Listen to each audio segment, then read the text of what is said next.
নমস্কার বন্ধুরা, সবাইকে স্বাগত রাজেশ কিচেনে। আজকে দেখুন বানাতে চলেছি আম পোড়া চিকেন। সঙ্গে থাকুন পুরো রেসিপিটার জন্য। মাংসের জন্য সব কেটে নিয়েছি। দেখুন আমটা সুন্দর করে পুড়িয়ে নিয়েছি। টমেটো, এখানে রয়েছে রসুন, আদা, পেঁয়াজ এবং লঙ্কা, সব কিছু একটা সুন্দর পেস্ট করে নিতে হবে আমের কাঁচ বের করে। তো চলুন পেস্টটা করার পরে দেখা হচ্ছে। কিন্তু পেঁয়াজটার পেস্ট করবো না, পেঁয়াজটা কিন্তু মাংসতে কুচি করেই দেবো।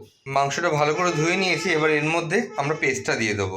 এর মধ্যে আমের কাঁচ রয়েছে, টমেটো, কাঁচা লঙ্কা, এর মধ্যে রসুন, আদা দিয়ে আমরা পেস্টটা করে নিয়েছি। এরপরে যেটা মেন ইনগ্রেডিয়েন্টস দেখুন, এই কাসুন্দি। এই কাসুন্দিটা দিতে হবে ভালো করে, কারণ এই কাসুন্দিটা দিলেই কিন্তু টেস্টটা অন্যরকম আসবে, কারণ এটা আম কাসুন্দি কিন্তু মুরগি।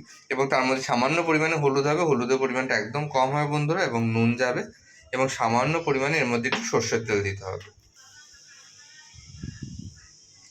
ব্যাস, দেখুন এইটুকু সর্ষের তেল দিয়ে দিলাম। এবং এইটাকে ভালো করে ম্যারিনেট করতে হবে। ভালো করে কিন্তু হাত দিয়ে এটাকে মেখে নেবেন, যাতে সুন্দর করে আমের গায়ে এই আমের কাঁধ, এই কাসুন্দি সমস্তটা সুন্দরভাবে কিন্তু মিশে যায়। তাহলেই কিন্তু টেস্টটা একটা অসাধারণ আসবে।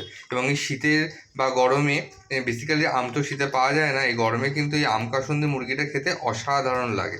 এবং এদিকে দেখুন আলু, পেঁয়াজ সমস্ত কিছু আমি করে রেখেছি। তো এইটা সুন্দর করে কিন্তু মাখিয়ে জাস্ট 20 মিনিট 15 মিনিট রেখে দেবেন। এবং অন্যদিকে আলুগুলোকে লাল লাল করে আমরা কিন্তু ভাজা স্টার্ট করে দেবো। দেখুন সুন্দর করে কাসুন্দি দিয়ে আমরা মাখা স্টার্ট করে দিয়েছি। এবার আমরা পরবর্তী রান্নার রেসিপিতে চলে যাবো।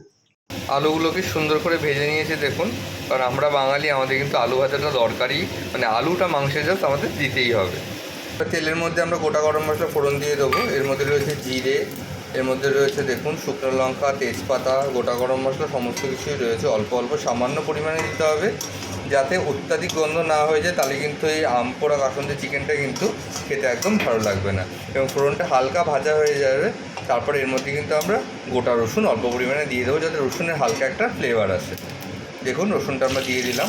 এর মধ্যে রসুন সমস্ত গোটা গরম মশলা ভাজা হয়ে গেছে। এবার আগে থেকে কুচিয়ে রাখা পেঁয়াজগুলো দিয়ে নেবো, এবং পেঁয়াজটা কিন্তু লাল লাল করে ভেজে নিতে হবে বন্ধুরা। সুন্দর করে পেঁয়াজটা বন্ধুরা ভালো করে ভেজে নিতে হবে। এর মধ্যে পরিমাণ মতো আমরা নুন দিয়ে দেবো, খুব সামান্য হলুদ দিয়ে দেবো।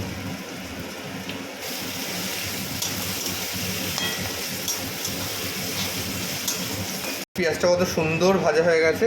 এরপর আগে থেকে ম্যারিনেট করা মাংসটা কিন্তু আমরা এর মধ্যে দিয়ে নেবো, যেটা আমরা কাসুন্দি, আমের কাঁধ এবং অন্যান্য মশলা দিয়ে ম্যারিনেট করে রেখেছিলাম। এবার সুন্দর করে মশলার সাথে কিন্তু আমরা এই মাংসটাকে মিশিয়ে নেবো এবং ভালো করে কষাতে থাকবো। আগে থেকে ভেজে রাখা আলুগুলো এর মধ্যে দিয়ে দেবো বন্ধুরা।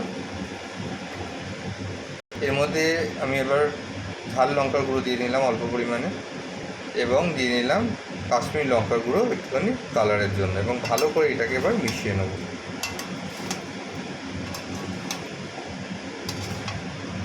দেখুন সুন্দর করে এটা কষানো হচ্ছে, এবং ততক্ষণ কষাতে হবে যতক্ষণ না মশলাগুলো ভালো করে কষে এখান থেকে তেল ছেড়ে দেয়, এবং ততক্ষণ আমরা এটাকে কিন্তু কষাতে থাকবো বন্ধুরা। মাংসটা ভালো করে দেখুন অনেকটাই কষা হয়ে গেছে, এখনও কষা হওয়া বাকি। যেহেতু এখানে কাঁচা আম দেওয়া হয়েছে, কাঁচা আমটা টক, তো টকটাকে ব্যালেন্স করার জন্য সামান্য পরিমাণে কিন্তু এর মধ্যে একটু চিনি দিয়ে নিতে হবে বন্ধুরা, যাতে টকের ভাগটা ব্যালেন্স হয়ে যায় এবং সুন্দর করে মাংসর টেক্সচারটা এবং স্বাদটা সুন্দর করে বজায় থাকে।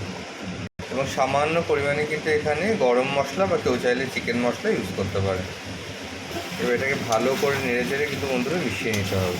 দেখুন কত সুন্দর কালারটা এসছে এবং কতটাই টেস্টি লাগে এই গরমের দিনে এই আম কাসুন্দি চিকেনটা। দেখুন সুন্দর করে আমাদের মাংসটা কষানো হয়ে গেছে এবং তেলটাও ছেড়ে দিয়েছে, কত সুন্দর। তো এবার আমরা এর মধ্যে কিন্তু সামান্য পরিমাণে গরম জল দেবো। যেহেতু এটা কষা কষা হয়, এর মধ্যে বেশি গরম জল দেওয়া যাবে না, সামান্য পরিমাণে গরম জল কিন্তু আমরা অ্যাড করে দেবো। জলটা আমরা এর মধ্যে অ্যাড করে দিলাম বন্ধুরা, গরম জলটা। দেখতেই পেলেন কতটা অল্প পরিমাণে জলটা দিয়েছি, এবং মাংসর যে জলটা আছে জুসটা, এতেই কিন্তু মাংসটা আস্তে আস্তে অল্প আছে কিন্তু সেদ্ধ হবে, এবং অত্যাধিক সুন্দর একটা কষা কষা টক ঝাল মিষ্টি একটা কিন্তু মাংসর রেসিপি রেডি হয়ে যাবে।